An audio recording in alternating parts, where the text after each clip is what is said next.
Hey everyone! Today's member-exclusive final pose turnaround features the Black Panther original suit 6-scale figure by Hot Toys from the Black Panther. This figure wasn't even remotely on my radar until the first look video was assigned to me.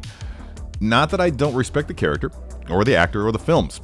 Quite the opposite. I'm a huge admirer of Chadwick Boseman and of Ryan Coogler, and Ludwig Göransson's score is freaking revolutionary. There's no other way to put it. No, it's just I've been forced to limit myself to figures that, for the most part, don't include MCU characters. Now, there's obvious exceptions in the world of Iron Man, but yeah, I have to pick and choose these days. But then this sample showed up, and I got some FaceTime with it, and my entire attitude changed. The first thing that came to my attention was the ceremonial accessories. They command them to use you in this version of the figure, but there's a conundrum, right? Because T'Challa wasn't wearing the Panther suit when he wore those accessories in the fight at the Falls. Who cares? That's my take on it. Having the ceremonial accessories with the original suit provides a unique opportunity to that being to tie the history of the Black Panther to the modern age. Or, I don't know, maybe it's the other way around, but I think you probably get my point.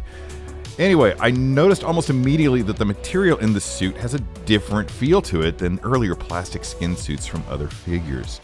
I'm pretty confident in its elasticity, so if that was ever a question, I just want to assure you that I feel like it'll bounce right back from any pose that you put it in. That being said, I decided to go ahead and go with something more dynamic than I typically go with a plastic suit.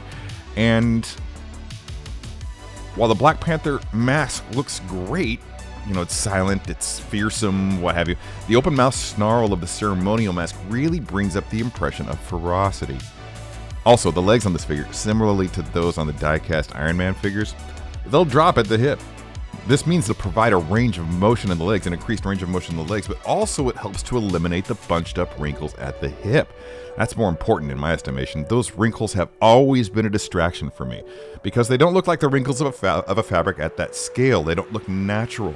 Yeah, wrinkles naturally occur, but they should look like they're 6-scale wrinkles. Typically, if the figure is 6-scale, then the wrinkles look closer to 1/5 or even quarter scale, and it's very distracting for me. Not the case here. Anyway, when you're doing a dynamic pose like this one, you need to make sure that you leave no point of articulation untouched. Just look at, as it comes around here, you can just see the massive arch in the back, for instance, how even the leg that is allegedly straight from one perspective is actually forced back as much as it will go at the hip. There's a slight bend to the knee, a slight bend to the ankle. Same thing with the arms. Everything is in motion. There's a massive twist to the torso in addition to that bend to the back. I just really want that impression that he is just wound up and ready to strike. Anyway, I hope you all enjoyed this turnaround video. Thanks as always for supporting the channel. I genuinely appreciate you, and as always, be good to your plastic.